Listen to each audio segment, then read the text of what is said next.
A video game character gains sentience, and instead of the computer going all Skynet, things work out pretty well. Could you beat the villain? Could I beat Taika Waititi, the evil video games developer man who wants to shut down the game world that either I'm in or I'm trying to help someone who lives in, depending on who I am in this film? Yes, I could. Recently, there's been several kind of games developers put under pressure for crunch, basically working their staff to the bone. Yeah, that happens everywhere, not just in video games. And also bad behaviour and sexual harassment and all that sort of stuff. Taika Waititi mentions he's got a couple of lawsuits against him. I feel that if you just leak some of this information onto Twitter, that'd take him down. You know, that'd be fine. How would you improve this film? There is a bit of an age difference between Ryan Reynolds and Jodie Comer, who's supposed to be his love interest. And at the end, they do kind of say like, oh, don't worry, she's going to go off and hook up with that guy from Stranger Things, who's more about her age. But still, for most of the film, it's a bit odd. How long was Millie walking across the street when Guy saw her in the bank? So it's long enough for him to see her, to get up, to talk to a player, to kill that player, then to leave the bank, and she's still walking in the same direction. Buddy, friend of Guy, says that NPCs don't talk to players. Then after there's a reboot, he is happy to talk to Millie, who is a player. That was strange to me. When the developers manipulated the game world, why did things, break apart with cool particle effects and not just pop into existence? Because they're not actually being built. So why was Millie in that coffee shop for hours the first time we meet her, but never again? The rest of the time she's, doing her computing at her house. So that was strange.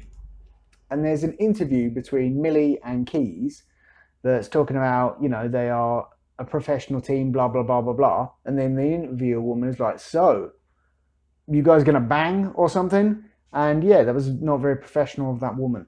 Leave people's private lives alone. Why were so many of the little video clips of people talking about the game mentioning that Guy, who looks exactly like Ryan Reynolds, is super hot? Because he's a video game character and the graphics are like meh, really. But it felt a little bit like, oh wow, Ryan Reynolds, he's so cool, he's so hot, and he can get chicks half his age. What a cool guy. Stop doing that, Ryan Reynolds. Why is Guy so skilled at combat? So he wins what is probably the first fight he's ever really been in, and he kills a player.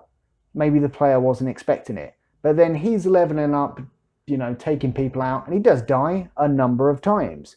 But he also seems to have an unfair advantage. And if Guy is an NPC, so he's not a real person, why did he even have a different shirt for him to rebelliously wear? There are a number of items in this film that, if you'd used them more than once, would have been really useful. So there's a portal gun where Millie has it and they zip away from some gunfire.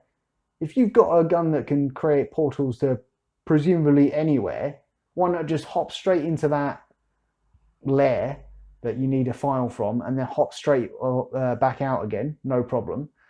And Guy has some jumping shoes that he's been after for ages and ages and ages.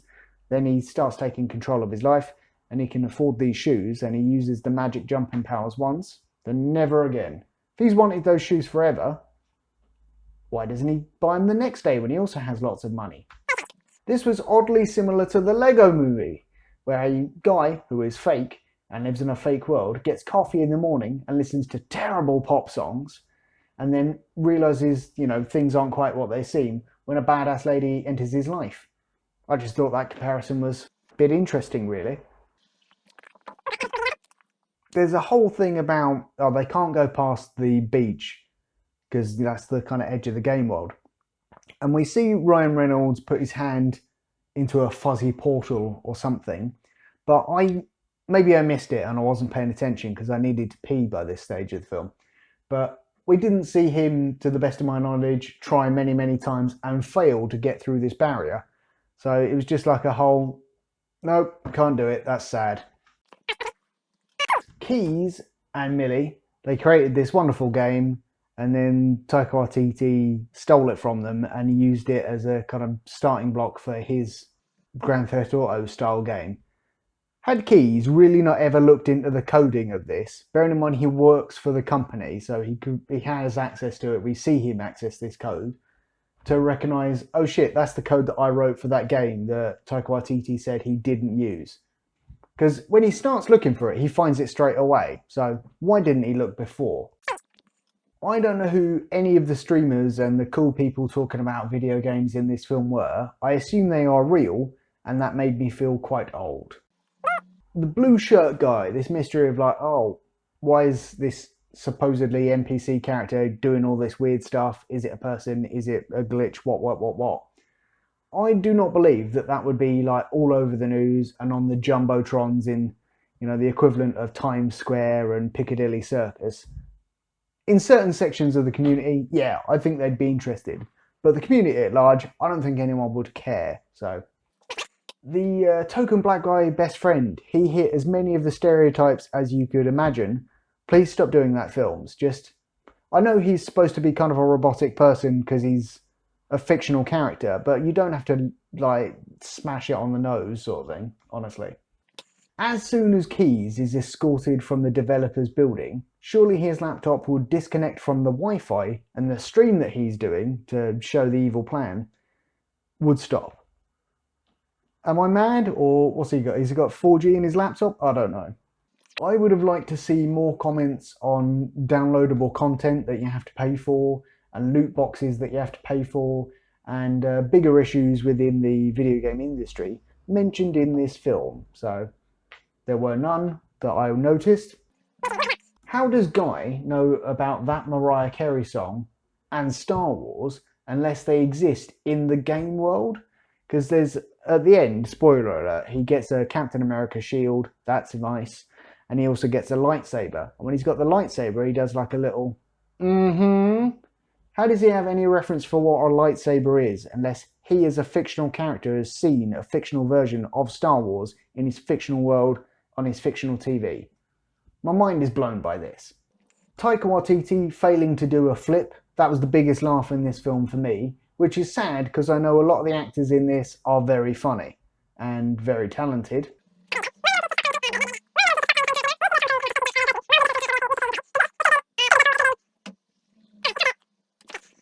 Ryan Reynolds needs to stop playing the same character now. This could have been, Deadpool, it could have been his version of Green Lantern, it could have been when he's one of those guys and a girl in a pizza shop. He needs to do like a Tom Cruise and play a Les Grossman, wildly different to the characters we're used to seeing him do, or even like a Stacey Jacks, which is again different to what you normally do, but less prosthetic makeup and stuff. Why was there only one of each NPC? So playing video games, you will notice that the background characters, NPCs, are the same, 20 people repeated over and over and over again.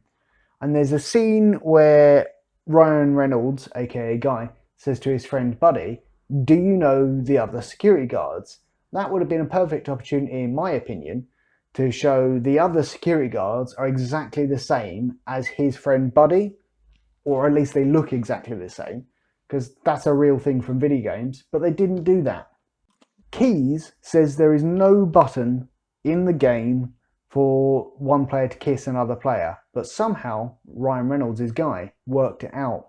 And then later in the film, Millie kisses Guy. So if there's no button for it, how did she do that?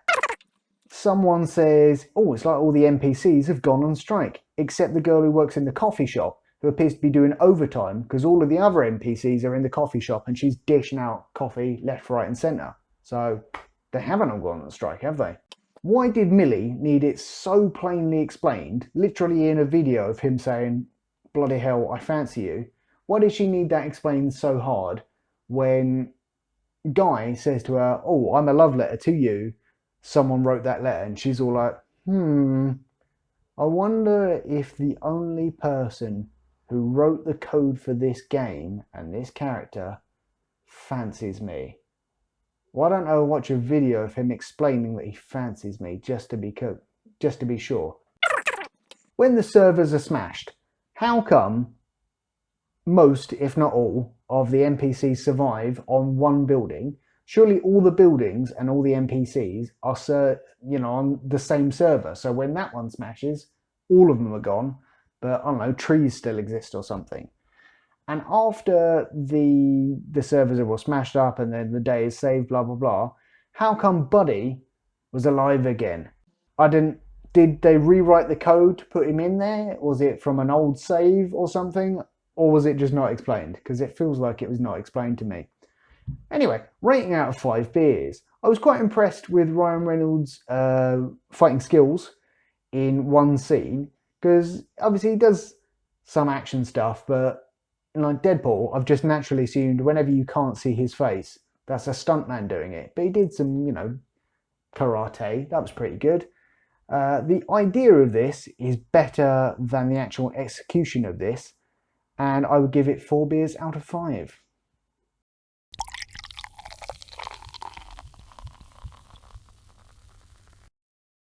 Trying to get funky like my name Big Bub. I'm from the Death Squad, nigga, so show me some love. When I spit, I grab the dick. I'm like Puff, I can't stop until I'm in helicopter cockpit.